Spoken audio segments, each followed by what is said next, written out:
Hi, everyone, and welcome back to Season 7 of Stand Up and Stand Out. Parte y desde. I'm your hostess with the mostest, Nikki Green. As a life and business resiliency expert, I thought we would share some stories of resilience this season. It's also the 1-year anniversary of Chameleon Mindset, my best-selling book, and we are giving away a bunch of great prizes and deep discounts on my coaching programs to celebrate. Be sure to check the show notes of each episode to learn more and follow me on social media. I hope you're enjoying Season 7, and I look forward to hearing your feedback and comments on the fascinating topics we're going to cover with each guest. Hi, everyone, and welcome to Season 7 of Stand Up and Stand Out. Buon giornata e benvenuto. Welcome to our latest guest, Caterina Perry. How are you today? I'm doing great, Nikki. Thank you so much for having me today.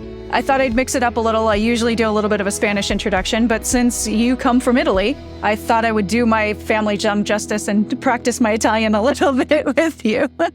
You did a great job. Thanks. We'll keep practicing, you and I, as we continue our fun friendship together. That's right. Awesome. Well, Caterina is a wonderful friend that I've met in a community that we're in together, learning how to improve marketing for our business. And it was so fascinating getting to know her a little bit through those sessions. I thought, let's have her on the podcast, and then all of you guys can meet her too. Caterina, why don't you tell everybody a little bit about yourself? Lots of fascinating stories, and I know you've got a great book, and there's so much more to share. Yes, thank you. We were just actually talking before we started to record about the book, and I had said to Nikki, I never told you the story, and so I think it's a good time to share. And so what happened was, I was born in Sicily. So I was born on the island that the boot of Italy kicks. So I always felt like I was getting kicked in the butt my whole life. But here's the thing. We immigrated to Canada when I was very young, and my family wasn't highly educated and they didn't have any money. And so they didn't finish school and didn't know how to speak English when they immigrated to Canada. And it really was tough for me kind of growing up. And actually, I don't even have any idea how my mom got me enrolled in school, because she didn't speak a word of English. And so she did, but it was miserable going to school. I'm sure you can imagine going to school and not being able to speak the language is really tough. And so I came home crying every day because I was just so unhappy.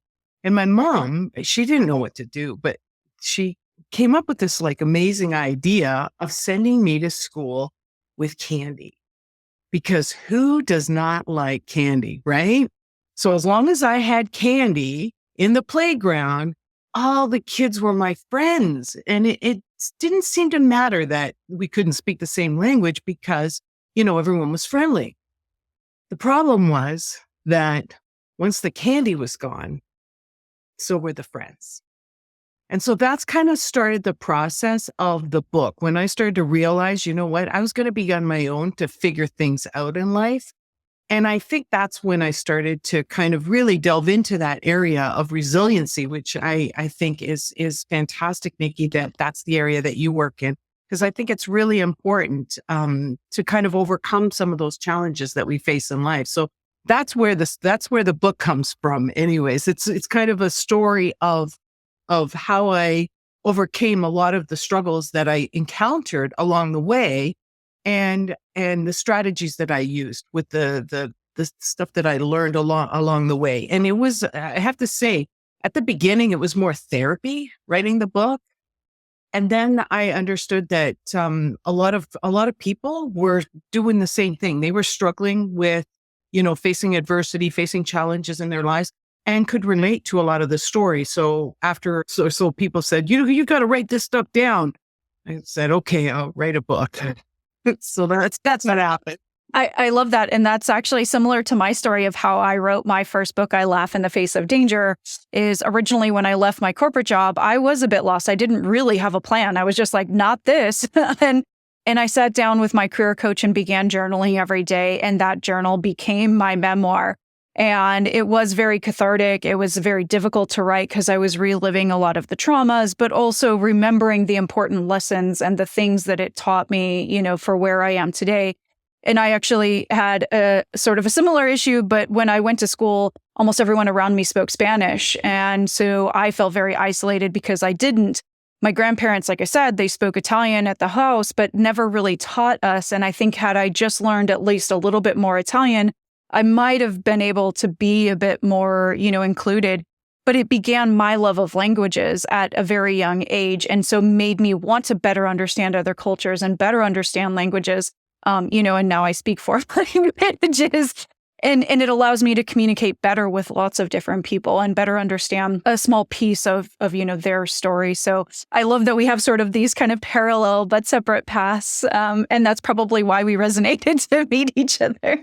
I think so. I think it's interesting that you went down the road of learning languages and I went down the road of learning how to control the dialogue that was going on in my head, which is interesting, I find, because it's so you have to almost face adversity to have the energy and the motivation for learning something outside of yourself, right? Absolutely. And I mean, my story was I didn't have candy, unfortunately. I wish I would have had that lesson. But I was physically abused. I was beaten and chased, and there was all these horrible things that were happening to me. And when I go and I talk in schools and corporations about bullying and about, that effect on it, people are like, oh, well, doesn't that make you hate those girls or that situation? And I said, absolutely not. If anything, it gave me a better understanding for the challenges they were also really going through. And I always say at the end of the day, I had a loving family to go home to, and I know a lot of them did not. And that's why, they kind of acted out in the ways that they did. But I think this is great, is like, it really makes you try to better understand other people, right? Is like, well, why is this happening? And why are we so different? And how can we better communicate and get together, right? Definitely. I think sometimes we really do take it personally. And I think if you can step outside of yourself and recognize that there's explanations behind people's behaviors, and we're not always privy to what's going on in their lives. Like, we were privy to what's going on in our life, and we're like, okay, everyone else is like me, and that's not the case, right? It's everyone has their own sort of things to deal with, and I think that resiliency piece is really important, because one of the things that I read a quote once, and I think it was like, if I want to sort of help myself get over a little bit of the challenge I'm faced with, is I remind myself that my track record for dealing with challenges and adversity is 100% because I'm still here. And I love that quote. Because I think that no matter what you face, what kind of adversity you face, resiliency is just about getting back up. It's really important because I know this is the tough part, is we always think this is the last challenge. This will be the toughest thing that I ever go through. And then something tougher comes along, and we try to plan for things as best we can, both in our personal life and our professional life. Sometimes, shit just goes sideways, and you really can't control it. And that's the resilience that I really want for people, is to really figure out how, not just to get up that first time or the fifth time, but the 100th time, the 1,000th time, that you have to be able to keep pulling yourself up. And I do love that quote of, well, I did it before, I can do it again, and really believe in yourself and give yourself that confidence at probably times when you're really not feeling it at all, right? Exactly. I mean, one of the chapters in my book is actually called Accidentally Joining the Military. Learning to say, I like, stop saying I can't, because here's the thing. When I joined the military, and you have to read the book because it's a little bit of a longer story, too long for a podcast. But what happened was, whenever I would be told to do something, that I looked at what it was and I thought about what it was that they were asking me to do. And the first thing that would come out of my mind is, I can't do this. I can't do this. And the thing with the military is they don't accept I can't. So what I found out was that every time I said I can't, I was wrong. And after a certain point, you start realizing, wait a second, if I'm wrong all the time when I think I can't, then maybe there's a problem with me just assuming I can't and that I actually can, and I'm stopping myself. So that's kind of how I got into the road of overcoming sort of limiting beliefs and helping women in their careers go after their dreams, because so many people will just look at a job and they'll look at an opportunity and they'll say, I can't, I'm not qualified. And they take themselves out of the running before anyone's even had a chance to give them a shot. And it's really important, the work that you're doing. I think right now we're losing a lot of women in the workplace for, just so many reasons that we haven't addressed the toxicity and the challenges that they're just not welcome. And it goes back to, again, sort of this bullying aspect. But so many times we've been told, or in our minds, we think we have to be totally perfect and 110 or 20% above what the requirements are. But I found very quickly when I waited to get those jobs, I got told right in the interview, you're way overqualified for this and we're never going to hire you. And so then this continually question yourself of well, what am I good at and what am I supposed to strive for, right? And so giving people the courage to say, no, go ahead and raise your hand. Go ahead and put in for that tougher job. You'll learn as you go, just like we all do. Yeah, no, definitely. I think that, that's one of one of my lessons, right? Say yes and figure it out later. Because you know what? We're pretty resourceful when it comes to actually trying to figure things out, as women. But you're right. I think that there's a lot of pressure on women in the workforce. And I do think that a lot of that perfectionism or having to be 110% above is something that leads to a lot of women experiencing the imposter syndrome and not feeling up to those positions. But I also think that you hit on a really important point, and that's that toxicity in the workplace. There is so much work being done to try and, make a work environment a really nice place. But I find that a lot of the organizations that do the loudest talking that's all they're doing is talking. They're not actually making it a difference. And so the greatest number of women that I actually work with are those trying to escape a toxic or unhealthy work environment, because you can't stay there. How you're there all day, every day, 5 days a week, sometimes, long hours. That's a significant portion of your life. And if you're not happy and if you're not thriving in that environment, that trickles over into your personal life as well. Hi, everyone. My name is Nikki Green, and I am a life and business resiliency expert. I have been helping people for over 2 decades overcome their challenges and achieve their life and business goals. I wrote Chameleon Mindset for others seeking clarity while acclimating to new situations. This entertaining yet research-based guide to transitions will open your mind to unique strategies for finding purpose and achieving your goals. Through my new book, you will create the happy life you desire with 5 philosophies for change, beginning with C for creative adaptability. Move from resistance to resilience by assessing and adjusting your risk tolerance. The practical lessons in Chameleon Mindset will help you shift your mindset, sharpen your skill set, and overcome the things holding you back from dealing with change.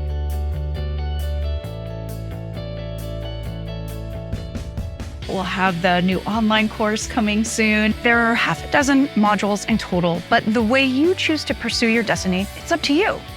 Each module can be done independently or repeated as necessary to tackle new obstacles and new goals in your life. And you can earn extra Chameleon coins for uncovering them. What are Chameleon coins, you might ask? These are reward XP that you can earn to purchase additional Chameleon Mindset benefits as you progress through the course.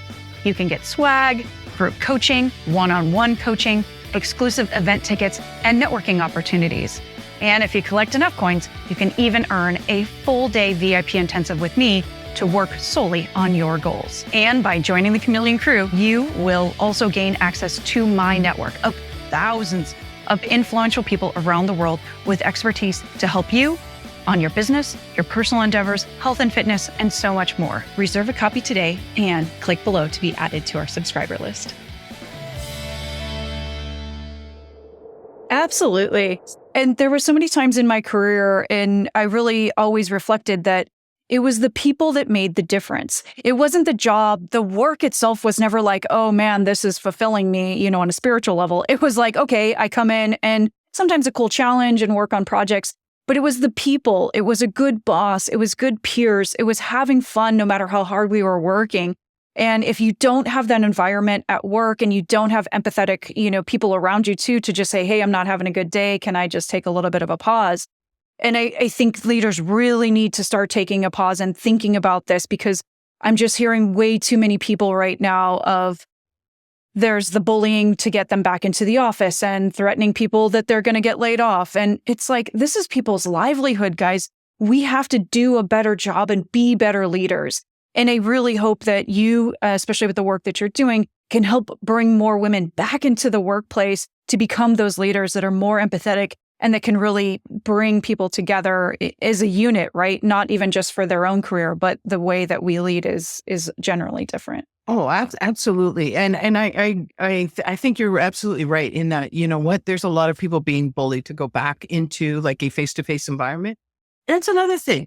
You know what? I remember being in the workplace, and our leaders were, there's no way people can work from home. There's no way, right? No, this, that. There's so many reasons. And then, the pandemic hit, and all of a sudden everybody's, we need you to do this. Well, okay, now that it serves you. I think, again, if we were wrong, even as employers, to believe that in person is the only way. And I think, I think the pandemic really did shift things for us, because I think we have to be open to the possibility that maybe an all or nothing is not a good approach. Maybe we need to be sitting somewhere in the middle, and maybe we need to be open. And I think that that's something that we have to start dealing with. What are our fears when it comes to, looking at things that are innovative or different than what we're currently doing, right? Absolutely. I mean, all my career, I worked in Silicon Valley. And so we used this technology for way long before the pandemic ever happened. So it wasn't a tough transition for me, but also I had to be a different leader. I had to make the time. I had to use the technology in ways that I could trust my employees to be self-sufficient. Most of my employees worked from home. They had flexible schedules. We were across 10 different time zones. There was no way that everybody could be in the same place and be effective, because they also needed to be where their business partners were. And so I think it's really starting to be different managers. I used WhatsApp, we use Slack, we use other tools where you can quickly chat with people to check in. And it doesn't have to be, long essays, 3-hour team meetings and all these things that we've done in the past to bring us together. And it was really just the leaders posturing, for their own sake of ego, right? And I also think that there's a resistance to change, right? We don't want to change. We want to be comfortable. We want to do things the way we've always done them. And unfortunately, that's not going to cut it in the future state of work. I mean, there's, I was lucky like you, Nikki, it was before the pandemic, but I was working with a virtual team where I had people dispersed in various countries. So I learned how to engage and how to nurture those relationships with your team when they're not all co-located. But you're right. It takes a different kind of management style, a different kind of leadership style, and it requires trust. It requires a more connection, like a deeper connection with your people when you're doing that. And I think that is a skill that people need to develop. And what happens is when you're faced with change and when you're faced with adversity at the same time, and people started freaking out. Like, seriously, it was, I think that a lot of leaders showed that they weren't as resilient as they thought they were, that their level of emotional intelligence was such that they couldn't manage their own emotions, which affected their ability as a leader. And that's when you would get people snapping at each other, people short with each other, it's still happening. I think there's this thing going on, I think, in the workplace. And I do think that what you said about women leaving the workplace, there's a lot of women trying to leave the workplace.